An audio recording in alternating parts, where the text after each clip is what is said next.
Hi, this is Jeff Curto, and welcome to episode number 16 of Camera Position, a podcast about the creative side of photography. Thank you very much for listening, and I know that there are some folks out there who've subscribed to the podcast, and I appreciate that very much. The easiest way to subscribe, of course, is in the iTunes store. And I also wanted to make mention that about a couple of things relative to the photographs that I'm talking about in each camera position episode. One is that if you are listening in iTunes, you may not be aware of this, but if you click on the little icon in the lower left corner of the iTunes interface, you can see that image quite a bit larger in a separate window, and or you can also drag the iTunes interface out in such a way that you can see a much larger picture. Also, as you probably should be aware, I'm also posting the images that I'm discussing on the cameraposition.com blog. So if you're interested in looking at some larger images of the photographs that we're talking about, go there, cameraposition.com. And also appreciate the fact that several of you have commented using the comment section of the new cameraposition.com blog, and I hope more people will do so. So, that being said, I want to talk a little bit today about the idea of, the idea of the game of inches that photography sometimes is, and being open to the idea that perhaps there's a better photograph out there than you initially might have imagined. This is a photograph that I made of a boat on a canal in the incredibly beautiful city of Venice. It's one of those places, if you've been, you get it, and if you haven't, you gotta go. Venice is an amazing city. It's sort of like a dream. Hard to believe when you're there that it actually exists at all.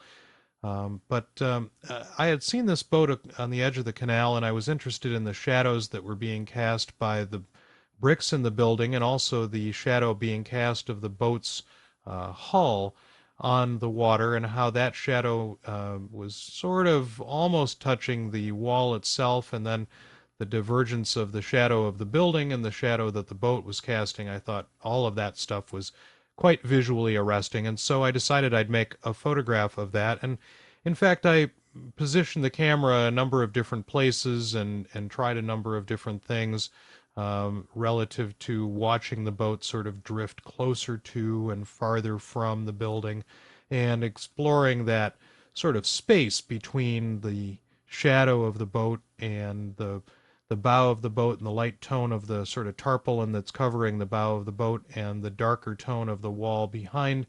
And really just working with the idea that, serendipity of current and wind and so forth was changing the position of the boat, and changing the position, therefore, of the shadows and so forth and so on. And I was fairly satisfied with what I had, and really was just moving a little bit left or a little bit right or a little bit up or a little bit down as I made, maybe a half dozen photographs. And again, I use a 4x5 camera, so I'm not sort of popping off pictures really quickly.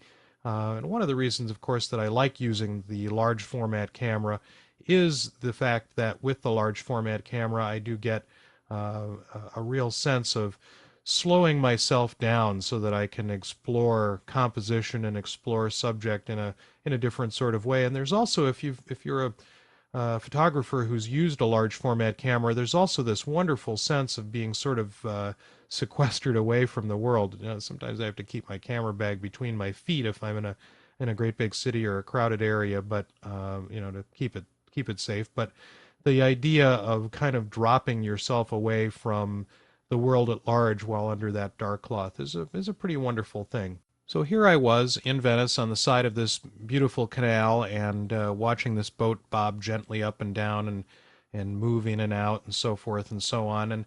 And as I'm doing the photograph, I take about a 2 foot step to the left, and realize as I'm doing so that this other canal that we can sort of see down a little bit on the very left-hand side of the photograph, that this other canal, because of how dark it is based on the direction of light, but also based on the fact that, of course, it's open to the sky above, that what happens is this remarkable reflection, a reflection of the sky and a reflection of the building. And that change of these two photographs, changing this second photograph, changed everything.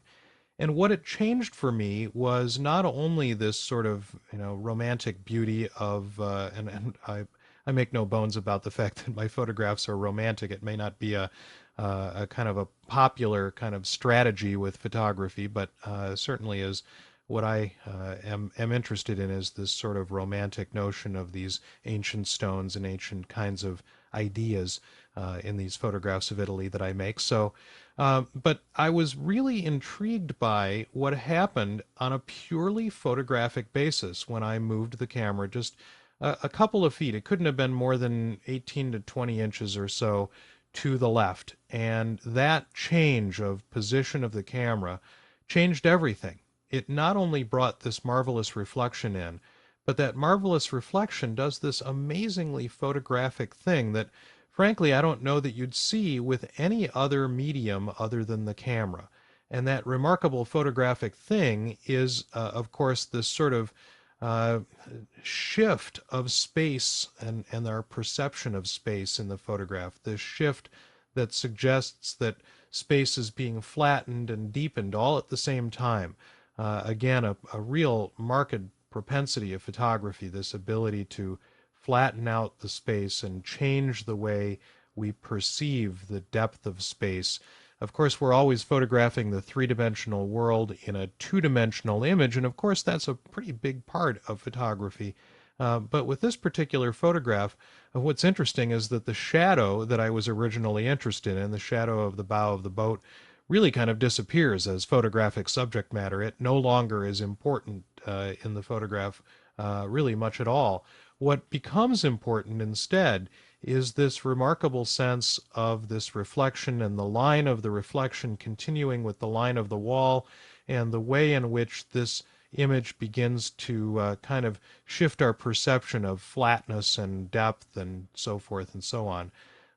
And of course, I made several photographs here as well, working with different turbulences of water and with the idea of the bow of the boat and how the bow of the boat related to the dark line against the wall behind, and so forth and so on, and the little pole that the boat is tied to, and whether I included or excluded that pole. But the whole idea here really is that just moving that camera a couple of feet to one side, I had this idea that the photograph that was in my mind was this picture of a shadow and the way the shadow interacted with another shadow. But what I wound up with, just by being open to the idea that there was another possibility there, was a photograph that I think is far more visually complex, a great deal more interesting, at least to me, and a great deal more profound in the way it deals with the sort of strangeness of the medium of photography, because I think photography really is this sort of astonishing depth and shape and time shifter. Not only does it preserve this thing that we once saw for us to revisit at later times, but it also helps us to see the world in a different way. And that sort of push me, pull you, flattened out space that is evident in this photograph is something that really attracted me, and I hope you find it interesting as well. I'd be interested in hearing from some of you about what kinds of things you find interesting in photography, what sorts of things you find confounding or problematic or joyful or delightful. So drop me a note, either send me an email at jeff@jeffcurto.com, or go to cameraposition.com and take a look at the comments section of the blog and make a comment. Pretty easy to do. I've set it up so that it's not real complex in terms of registration or anything, so that everybody can freely and easily leave comments. So thanks for listening. I really appreciate those folks out there who are listening to Camera Position and getting something out of it. And thanks for those of you who have written, and look forward to seeing you next time on Camera Position, the podcast about the creative side of photography.